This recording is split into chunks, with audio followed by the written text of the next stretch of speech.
Days Gone kicks off reality simply. You play as a biker riding through an open-world zombie post-apocalypse, seeking answers around his dead wife and smashing enemies in the face, sometimes the particular hardest of them. So far so straightforward, yet during its 16-odd hour ride Days Gone loses its focus with repetitive missions, a thematically unsatisfying storyline, and an excess of bugs and busy work. This issues combination with a dreary, uninteresting world to add up to an uneven and mostly thoughtless zombies game. You know, for a gruff biker dude traveling through a version of Oregon that's crawling with zombies, fine freakers anyway, Dickinson John is actually an endearingly charming and sweet-natured protagonist, aside from those moments where he inexplicably yells during stealth missions. His bike is a constant companion and it handles well and feels great to ride, especially after you bolt on some damage-absorbing upgrades and nitros for a game that is so centered on writing. It was essential that developer Sony Band nailed the fundamental mechanics, and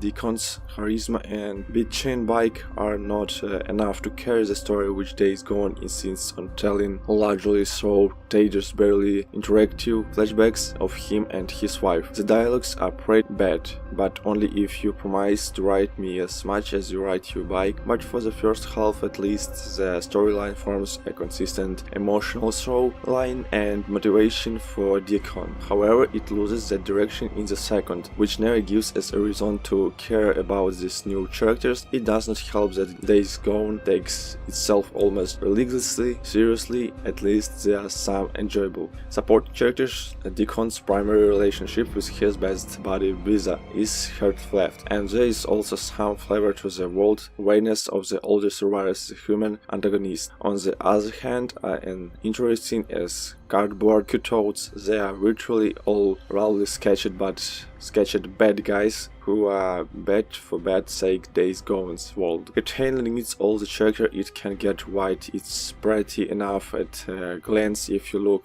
closer, it is also relatively sparse with little world building or environmental storylining. To differentiating one area from another are not a lot of surprises to be found in its sprawling landmass. This was a world that was once lived in, where told, but its uninspired interiors and boring extras certainly don't feel like it. Fighting bad guys is fun enough, so human murderers and real jerks called Reapers give you a good opportunity to play with an assessment of guns and crossbows, and there is a lot of satisfaction to be gained by clearing out clusters of enemies. With gear and napalm molotovs, Deacon can also unlock a slow-mo ability early on, which makes no sense for a biker, but it allows you to relieve the pressure for a moment if you get over helmet. Melee in particular is a weighty and bloody blast. Every hit feels like it really connects, and I found myself more invested in crafting the right bashing weapon from found objects than I was in finding on to shoot stealth. It's less fun just because it is so forgiving. There is plenty of cover and the enemies are so spread out. They are easy to pick off. One by one I found completely stealth only story missions, the least welcome variety in Days Gone. To unlock much of its central mystery, Deacon has eavesdrop on NPCs explaining world law several times over without being seen, which is not particularly compelling. Of course, Days Gone's humans are not the only sort. Its world is peppered with freakers who come in a range of sizes and speeds, but you will mostly encounter the garden variety that can be swiftly dealt with if split from a pack.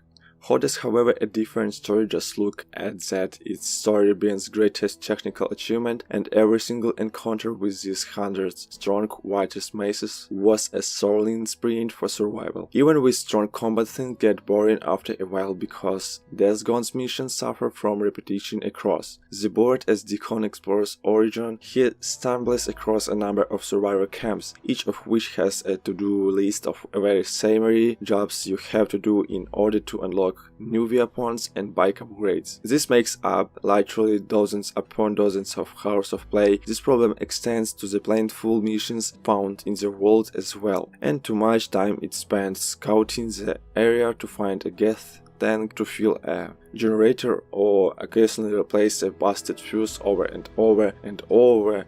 Future, there are lots of freak lines to clear out so you can fast travel, but while they are satisfying at first, eventually the sheer number of them and lack of variety from NIST to NIST made me lose interest. All that repetition is exacerbated by the fragility of your bike. This thing gets bunged up from contact with just about any object, including sadly freaks. Why take this joy away from me? While I don't mind the sense of vulnerability, it becomes a drug when you simply want to get from A to B to complete a task without the fuse of uncompromising physics. And what kind of bike drivers around super carefully anyway? They are also notable from rate dips. While playing on a PS3 Pro at 118p and constant instance of pop-in. I have heard a number of audio issues that range from complete dialogue dropouts to audio signs. In problem it is nothing game breaking, but it was a constant reminder that things are not as smooth as they should be. Days Gone ultimately feels bloated, like a movie that casts on a 4 hour longer than it needs to, or should have. This definitely a good game in here somewhere you can feel